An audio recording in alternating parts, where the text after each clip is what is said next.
বন্ধুরা, আজকে আপনাদের সঙ্গে যে টপিক নিয়ে আলোচনা করব সেটি হলো পাইভট টেবিল। এই পাইভট টেবিল খুব ইম্পর্টেন্ট একটা টপিক। এটা অ্যাডভান্স এক্সেল এর মধ্যেই পড়ে। পাইভট টেবিল যারা জানেন তারা ভালো করেই জানেন যে পাইভট টেবিল কি দারুণ একটা কাজ, যেটা 4-5 ঘন্টার খাটনি আপনাকে 2 মিনিটের মধ্যেই করে দিবে। পাইভট টেবিলের মাধ্যমে আপনারা প্রচুর পরিমাণে ডেটাকে খুব সহজে ডেটা অ্যানালাইজ করতে পারবেন এবং সামারাইজ করতে পারবেন। তো বন্ধুরা, যারা এই পাইভট টেবিল সম্পর্কে জানেন না তাদেরকে খুব সহজ পদ্ধতিতে খুব ইজি ভাবে আপনাদেরকে দেখিয়ে দিব পাইভট টেবিল কি করে করতে হয়। আর আপনারা খুব সহজেই কোনো কোম্পানিতে বা আপনার বসের কাছে আপনারা এই ধরনের পাইভট টেবিল যদি একবার দেখাতে পারেন তাহলে আপনাদের প্রমোশন কেউ আটকাতে পারবে না। আর যে কোনো জায়গায় জবের ক্ষেত্রে আপনারা সবার আগে অগ্রাধিকার পাবেন পাইভট টেবিলের জন্য। তো বন্ধুরা, খুব ইজি পদ্ধতিতে আপনাদেরকে দেখাবো। আপনারা যারা জানেন না তারা অবশ্যই শেষ পর্যন্ত কিন্তু ভিডিওটা দেখবেন। আর যদি ভালো লাগে থাকে তাহলে অবশ্যই কিন্তু সাবস্ক্রাইব করবেন। অনেকেই সাবস্ক্রাইব করে না, তো আমি বলবো সাবস্ক্রাইব করবেন, লাইক করবেন না, যদি খারাপ লাগে ডিসলাইক করবেন বন্ধুরা। তো শুরু করা যাক পাইভট টেবিল। তাহলে পাইভট টেবিলে যাওয়ার আগে আমরা আগে দেখি যে আমার এই কোন টেবিলের উপর আমরা পাইভট করছি। সেই টেবিলের ডেটাগুলো সম্পর্কে কিন্তু আপনাকে ভালো মতন করে আইডিয়া করে নিতে হবে, জেনে নিতে হবে। নাহলে কিন্তু ডেটা অ্যানালাইজ করতে গেলে ডেটার টাইপটা আপনাকে ভালো করে জানতে হবে, টেবিলে কি ধরনের ডেটার উপরে আপনারা ডেটা অ্যানালাইজ করবেন। দেখুন, আমাদের এখানে খুব সহজ একটা ডেটা উপরে করব। প্রথমে আছে serial number, name of shop. আমি আমার দোকানের বিভিন্ন দোকানকে মাল সাপ্লাই দিই, সেই দোকানগুলোর নাম আছে। নেক্সট আছে আইটেম, কি কি আইটেমের মাল সাপ্লাই দিই, র্যাম, কিবোর্ড, মাউস এগুলো দেওয়া আছে। তারপরে মান্থ অফ সাপ্লাই, মানে আমি কোন কোন মাসে মাল সাপ্লাই দিয়েছি অলরেডি, আর কোয়ান্টিটি কত পরিমাণে দিয়েছি, রেট কত, আর অ্যামাউন্টটা কত। খুব সহজ একটা টেবিল আপনাদের কাছে আছে। টেবিলের ডেটা অনেকগুলোই আছে। তাহলে এই পাইভট টেবিল শুরু করার আগে আমরা কি করব, পুরো টেবিলটাকে সিলেক্ট করতে পারি। এভাবে আমরা সিলেক্ট করতে পারি, বা আপনি যদি সিলেক্ট নাও করেন তবুও কম্পিউটার নিজে থেকেই এই পুরো ডেটা সোর্স থেকে ওরা নিয়ে নেয়। যাই হোক, আমরা সিলেক্ট করলাম। সিলেক্ট করে কোথায় যাব, দেখুন ইনসার্ট থেকে পাইভট টেবিল বা পিভট টেবিল। এখান থেকে দেখুন দুটো অপশন আছে, একটা পিভট টেবিল, একটা চার্ট। আমরা কি করব, টেবিলে গেল। টেবিলে যাওয়ার সঙ্গে সঙ্গে দেখুন একটা কি আসলো, একটা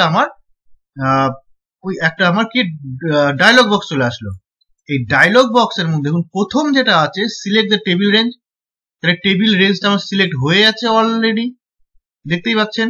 নেক্সট আছে হচ্ছে, চলে আসলাম, choose where you want to pivot table report to be placed. কোন জায়গাটা আমি প্লেসড করবো। এক নাম হচ্ছে নিউ ওয়ার্কশিট আর এক্সিস্টিং ওয়ার্কশিট।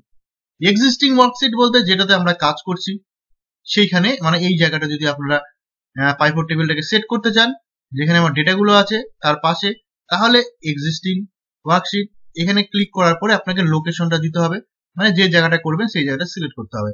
আর নিউ ওয়ার্কশিট মানে অন্য একটা সিট, তাহলে আমরা নিউ ওয়ার্কশিটই করব। আপনাদেরকে বলছি বন্ধুরা, আপনারা নিউ ওয়ার্কশিটই কাজ করবেন, যেখানে ডেটা আছে সেখানে আপনারা করবেন না। তাহলে নিউ ওয়ার্কশিটে গিয়ে ওকে করলাম। ওকে করার সঙ্গে সঙ্গে পাশে একটা সিট খুলে গেল। সিট খোলার সঙ্গে সঙ্গে দেখুন দুটো জিনিস একটা ইম্পর্টেন্ট। দেখুন প্রথমে ডান দিকে যেটা আছে পাইভট টেবিল ফিল্ড লিস্ট, এখানে ফিল্ড গুলো সব দেওয়া আছে। এই কোন ফিল্ড গুলো, টেবিলের হেডিং এ যে ফিল্ড গুলো আছে, এই যে হেডিং এর যে ফিল্ড গুলো আছে, serial number, name, item name, month, quantity, rate, amount, same এই ফিল্ড গুলো পরপর দেওয়া আছে। ওকে, তার নিচে আছে কি report filter, column table, column level, row level আর ভ্যালুস, এগুলো নিয়ে আমরা কাজ করব। আর বাঁ দিকে দেখুন, বাঁ দিকে আমার হচ্ছে পাইভট টেবিলের ডেটা গুলো এই জায়গাটা বিল্ড আপ হবে। ওকে, তাহলে একটা সিম্পল প্রথমে দেখাই যে আমরা কি করে একটা ডেটা অ্যানালাইজ করবো। দেখো, প্রথম ডেটাটা আমরা করব যে আমার কোন কোন কোম্পানি, মানে কোন কোন দোকানকে আমরা কত টাকার মাল দিয়েছি এখন পর্যন্ত, সেটা আমরা দেখতে চাচ্ছি। ওকে, তাহলে সেটা করতে গেলে কি করতে হবে, সেটা করতে গেলে আমাকে দেখুন এখানে চেক বক্স গুলো আছে না, এইখানটায় আমার কি আছে, নেম অফ দ্য শপ। এই চেক বক্সে এখানে ক্লিক করলাম। যেই ক্লিক করলাম দেখুন এইখানে আমার যেসব দোকানগুলোকে আমি মাল সাপ্লাই করি তাদের নামগুলো পরপর চলে আসবে। এইবার দেখুন আমি এর সঙ্গে কি করব, অ্যামাউন্ট, অ্যামাউন্টের ঘরে ক্লিক করলাম, দেখুন ওর পাশে কিন্তু অ্যামাউন্টের ঘরও চলে আসছে। আজ পর্যন্ত ওই টেবিলের মধ্যে আমার যত ডেটা আছে, এই তার মানে এখন পর্যন্ত যত আমি সাপ্লাই করেছি তার টোটাল অ্যামাউন্টটা কিন্তু এখানে আমার চলে আসলো। ওকে, আর দেখুন এখানে গ্র্যান্ড টোটাল কিন্তু আমরা দিইনি বন্ধুরা, গ্র্যান্ড টোটাল অটোমেটিক সেট হয়ে গেল। তাহলে কি দারুণ জিনিস আপনাদের দেখুন, এত কষ্ট করে আমরা এই ডেটাটাকে তৈরি করতে হচ্ছিল, কিন্তু আমরা খুব সহজেই কয়েক সেকেন্ডের মধ্যে আমরা ডেটা কিন্তু পেয়ে গেলাম। আরো অনেক কিছু করা যায় বন্ধুরা, শেষ পর্যন্ত দেখুন। আমরা চাচ্ছি যে রেটের উপরে করব, আমি কোয়ান্টিটির উপরে করব, তাহলে এখানে কোয়ান্টিটিতে ক্লিক করলাম। দেখুন বন্ধুরা, তাহলে আমার কি অ্যামাউন্ট কোয়ান্টিটি, এখানে আমার অ্যামাউন্ট হলো, পাশে আমার কোয়ান্টিটিটাও শো করছে। ওকে, দেখুন এইভাবে আমরা ডেটা অ্যানালাইজ করতে পারি। এবার চলে আসি আরেকভাবে। দেখুন আমি চাচ্ছি যেমন কোন কোন আইটেম আমার কোন মাসে কি হয়েছে, কত পরিমাণে সেল হয়েছে বা সাপ্লাই হয়েছে। তাহলে প্রথমটা কি চাচ্ছি আমি, প্রথমটা আমি চাচ্ছি আইটেম নেম। তাহলে আইটেম নেম এটাকে ড্রাগ করে দেখুন কোথায় নিয়ে গেলাম, যে রো টেবিলে, দেখুন রো টেবিলে গিয়ে ড্রপ করে দিলাম। রো টেবিল মানে এই রো এর মধ্যে, রো টেবিল মানে এই রো এর মধ্যে প্রতিটা রোয়ে আমার কি চলে আসলো, আইটেম নেম গুলো চলে আসলো। দেখুন বন্ধুরা, এইবার কি করব দেখুন, এইবার আমি চাচ্ছি যে ডান দিকে থাকবে, এই দিকে থাকবে হচ্ছে কি থাকবে, আমার মান্থ গুলো থাকবে। তাহলে এখানে সোজা চলে যায় মান্থ, এই যে মান্থ, এখান থেকে নিয়ে আমি কলামে ড্রপ করে দিলাম, হয়ে গেল। দেখুন আমার কি চলে আসলো, মান্থ গুলো চলে আসলো পাশাপাশি। এইবার আমি চাচ্ছি কি, আমার কোয়ান্টিটিটা নিয়ে আমি ভ্যালুজ মধ্যে কিন্তু বন্ধুরা সব সময় ভ্যালু দিবেন, কোনো ক্যারেক্টার কলাম দিবেন না, অলওয়েজ কি দিবেন, ভ্যালু দিবেন, নাম্বারস দিবেন। তাহলে দেখুন খুব ইজি ভাবে দেখুন চলে আসলো এই জায়গাটা। এই জায়গাটা আমরা একটু সিলেক্ট করে এই জায়গাটা আমরা এখান থেকে গিয়ে আমরা অল বর্ডার করে দিলাম। দেখুন বন্ধুরা খুব ইজি পদ্ধতি। দেখুন হার্ড ডিস্ক আমার জানুয়ারি মাসে 20টা সেল হয়েছে, ফেব্রুয়ারি মাসে কতগুলো সেল হয়েছে দেখুন 12টা 15টা, তাহলে টোটাল আমার হার্ড ডিস্ক সেল হয়েছে কত, 94টা। কিবোর্ড কতগুলো সেল হয়েছে দেখুন, কিবোর্ড এতগুলো সেল হয়েছে। মাউস কতগুলো সেল হয়েছে এবং কোন মাসে কতগুলো সেল হয়েছে। দেখুন এই ছকটা করতে কিন্তু আমাদেরকে অনেক খাটনি করতে হতো, খুব সহজেই আপনারা এটা সহজেই আমরা পেয়ে যাচ্ছি দারুণ পদ্ধতিতে। আর এটাই হলো PivotTable এর ম্যাজিক। এক্সেলে দারুণ একটা দুর্দান্ত একটা অপশন আপনাদের জন্য দিয়েছে, আমাদের জন্য দিয়েছে কাজ করার জন্য, এক্সেলই সম্ভব। নেক্সট চলে আসি। এইবার আমি চাচ্ছি যে এখানটায় আমরা নেম অফ শপও রাখবো। তাহলে নেম অফ শপটাকে টেনে আমি নিয়ে দিলাম রো টেবিলে। দেখুন এবার কিভাবে আমরা এটাকে অ্যানালাইজ করব। দেখুন প্রথমে আছে কি, হার্ড ডিস্ক আমার কোন কোম্পানিকে বা শপারকে আমি দিয়েছি, এই কটাকে দিয়েছি। কাকে দিয়েছি, চয়নিকা কবে দিয়েছি, ফেব্রুয়ারি মাসে। আর দিয়েছি কত, গ্লোবাল আইটি, কত দিয়েছি, জুন মাসে। আচ্ছা এইবার যদি আপনি চান যে এইখান থেকে দেখুন একটা রো টেবিল চলে আসলো, তাহলে hard disk, keyboard, monitor, mouse, RAM, item wise আমি দেখতে যাচ্ছি। তাহলে আইটেম ওয়াইজ দেখতে যাচ্ছি, তাহলে আমি এইখান থেকে দেখুন সমস্ত কিছু আছে। আমি চাচ্ছি যে শুধুমাত্র হার্ড ডিস্ক আর কিবোর্ডের উপর করব। হার্ড ডিস্ক আর কিবোর্ডে সিলেক্ট করলাম, সিলেক্ট করার পরে ওকে করলাম। দেখুন এখানে শুধুমাত্র হার্ড ডিস্কের উপরে শো করছে যে হার্ড ডিস্কে আমি কাকে কত কোন মাসে কি দিয়েছি, কিবোর্ড আমি কোন মাসে কত দিয়েছি। দেখুন এটা সমস্ত কিছু শো করছে দেখুন। আর এটা যোগফল গুলো উপরে আছে, দেখুন টোটালটা যোগফল উপরে আছে। খুব সুন্দরভাবে এটা করা যায়। এখান থেকে আমার ফিল্টারের অপশনও আছে।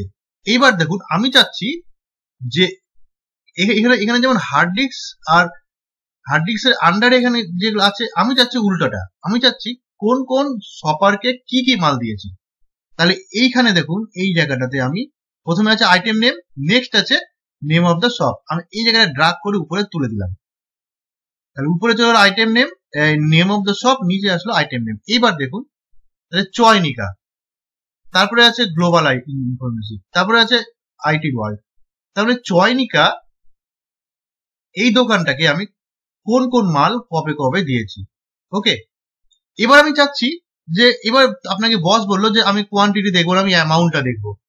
তাহলে আপনি কি করবেন, আপনি তাহলে এখান থেকে এটাকে ডিলিট করে দেন, ক্লিক করে রিমুভ ফিল্ড করে দিতে পারেন, রিমুভ হয়ে গেল। এইবার আমি কি করব, অ্যামাউন্টটাকে নিয়ে এখানে ড্রপ করে দিলাম। দেখুন এবার অ্যামাউন্ট চলে আসলো, কোন কোন মাসে আমার কত কত মাল সাপ্লাই দিয়েছি টোটালটাই চলে আসলো। ক্লিয়ার? খুব সহজে, দেখুন খুব সহজে এটা ডেটাটাকে অ্যানালাইজ করতে পারছি। আমি যদি চাই যে এখান থেকে আমি শুধু দেখব এই দুটো চয়নিকা আর গ্লোবাল ইনফোসিস, ক্লিক করলাম, চয়নিকা এবং গ্লোবাল ইনফোসিস এর ইনফরমেশন গুলো আমি দেখব। ওকে, দেখুন আরো কিভাবে আরো কত সুন্দর ভাবে করা যায়। দেখুন আমি চাচ্ছি এবার আইটেম রেঞ্জ, আইটেম নেমটাকে আমি রোয়ে রাখলাম, নেম অফ দ্য শপ এটাকে রাখলাম হচ্ছে কলামে, অ্যামাউন্টের ঘরটা রাখলাম ভ্যালুতে। দেখুন এবার ডেটা অ্যানালাইজ কি করে করতে হয়, দেখুন কি সহজে হয়ে গেল। দেখুন এবার হার্ড ডিস্ক, আমার কি হলো, হার্ড ডিস্ক আমার কাকে কাকে কত মাল সাপ্লাই দিয়েছে। দেখুন হার্ড ডিস্ক আমি চয়নিকা দিয়েছি এত টাকার অ্যামাউন্ট, গ্লোবাল ইনফোসিসকে এত টাকা, আইটি জোনকে এত টাকা, সারগামকে এত টাকা, টোটাল অ্যামাউন্ট দিয়েছি আমি এত টাকা। কিবোর্ড দেখুন কাকে কত টাকার দিয়েছি মাল, পুরো অ্যানালাইজ হয়ে গেল। দেখুন গ্র্যান্ড টোটাল হয়ে গেল, উপর দিক দিয়ে নিচ দিক দিয়ে পুরোটাই হয়ে গেল। আপনি যদি চান যে আমি রোটাকে কলাম, কলামটাকে রো করব, খুব সিম্পল, এটাকে ধরে এখানে টেনে দিন আর আইটেম নেমটাকে ধরে এইখানে টেনে দিন। দেখুন এবার সুন্দরভাবে হয়ে গেল। এদিকে চয়নিকা চলে আসলো, global Infosys, Chayanika, hard disk কত নিচে, কিবোর্ড কত নিচে, মনিটর কত নিচে, মাউস কত নিচে, পুরো গ্র্যান্ড টোটাল এইভাবে চলে আসলো। খুব ইজি পদ্ধতিতে বন্ধুরা এটা করা যায়। আরো কিছু দেখাচ্ছি। এবার আমি চলে আসি আবার সেই আগের মতন মান্থ ওয়াইজ। তাহলে মান্থ ওয়াইজ যদি করতে হয় তাহলে আমি কি করব, এখান থেকে এটাকে ডিলিট করলাম, রিমুভ করলাম, আমি এখান থেকে মান্থ নিয়ে আসলাম, হয়েছে? আচ্ছা এখান থেকে আমি এটাকে ডিলিট করলাম, ডিলিট করে আমি কোয়ান্টিটি নিয়ে আসলাম। আচ্ছা তো দেখুন এখানে চয়নিকা কত টাকা কি অ্যামাউন্ট নিয়েছে। এইবার আমি চাচ্ছি কি বন্ধুরা, এই জায়গাটা দেখুন আইটি জোনের কি আছে, আমার মার্চ মাসে আমার অ্যামাউন্ট আছে। ওকে আমি এটা মার্ক করে দিই। এপ্রিল মাসে আমার কোনো অ্যামাউন্ট নাই। ওকে এপ্রিল মাসে কোনো, সরি অ্যামাউন্ট তো না, এটা কোয়ান্টিটি, আমার কোনো কিছু মাল সাপ্লাই করা হয়নি। এবার আমি ডেটাবেসে চলে যাই, ডেটাবেসে গিয়ে আমি একটা কাজ করি, আমি এবার একটা ডেটা আমি এখানে টেবিলের নিচে আমি এখানে 31 নাম্বার সিরিয়াল নাম্বার দিয়ে আইটি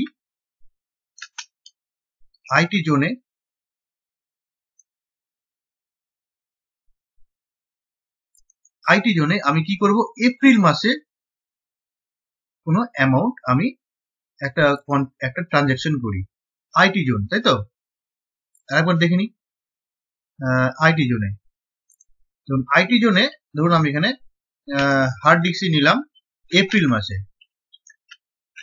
এপ্রিল মাসে 10টা, দেখুন ভালো করে মনে রাখবেন 10টা 3400 টাকা করে, একটু কমই দিলাম, ছাড় দিয়ে দিলাম। ওকে এবার গিয়ে দেখুন এখানে কোনো আপডেট হয়েছে, এপ্রিল মাসে কোনো ডেটা এসছে না বন্ধুরা, কোনো ডেটা আসেনি। তাহলে এটা কি করব, আমরা এইখান থেকে গিয়ে দেখুন যখন আমি ক্লিক করছি এর একটা অপশন খুলে যাচ্ছে না, অপশন আর ডিজাইন। তো অপশনে গেলাম, অপশনে গিয়ে আমরা কি করব, অপশনে গিয়ে দেখুন রিফ্রেশ আর পাশে আছে change data source. Change data সোর্সের মধ্যে গেলাম, চেঞ্জ ডেটা সোর্সে যাওয়ার সঙ্গে সঙ্গে আমার কি হলো, যে এক্সট্রা যে রোটা আমি করছি সেটা কিন্তু আমার, দেখুন এখানে এই জায়গায় লক্ষ্য করুন রেঞ্জের বাইরে আছে। তাহলে এইটাকে যদি আমি রেঞ্জের মধ্যে নিয়ে আসতে হয় তাহলে আমাকে আবার নতুন করে ডেটা সোর্সটাকে সিলেক্ট করতে হবে, আমার টেবিলটাকে সিলেক্ট করতে হবে। তাহলে একদম আমি কি করব, এবং শেষ পর্যন্ত যত যে এক্সট্রা রোটা আমরা নিয়েছি সেই রোটা পর্যন্ত আমি কভার করলাম, কভার করে ওকে করে দিলাম। এইবার দেখুন অটোমেটিক এখানে 10 চলে আসছে। ঠিক আছে বন্ধুরা, তো এইভাবে আমরা ডেটা রেঞ্জটাকেও বাড়াতে পারি, ডেটা সোর্সটাকে আমরা বাড়াতে পারি। আরেকটা বলছি যে ধরুন এইখানে আমার কোয়ান্টিটি আছে কত, গ্লোবাল ইনফোসিসে 22টা, গ্লোবাল ইনফোসিস ফেব্রুয়ারি মাসে 22টা। ওকে, আমি চাচ্ছি যে এইটা 22টার জায়গায় আমি এখানে 100 করব, ভুল করে 22 হয়ে গেছে, 100 করব।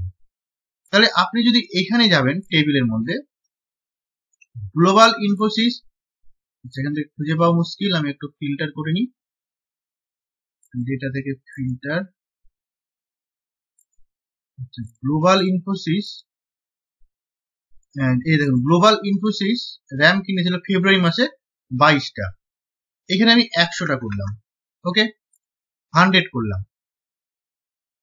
দেখুন আরেকবার দেখে নিন, গ্লোবাল ইনফোসিস ফেব্রুয়ারি মাসে 100টা, 100টা, এখানে কি চেঞ্জ হলো? গ্লোবাল ইনফোসিস ফেব্রুয়ারি মাসে 22টা, চেঞ্জ হলো? না, হয়নি। তাহলে এটাকে চেঞ্জ করতে গেলে কি করতে হবে? আবার আগের মতন বলছি, এখান থেকে সোজা চলে যাব আমরা অপশনে, অপশন থেকে চলে গেলাম রিফ্রেশ, দেখুন রিফ্রেশ অপশনটা আছে, এখানে ক্লিক করলাম, সঙ্গে সঙ্গে আমার টোটাল টেবিলটা রিফ্রেশ হয়ে গেল, আর দেখুন এখানে 100 চলে আসছে।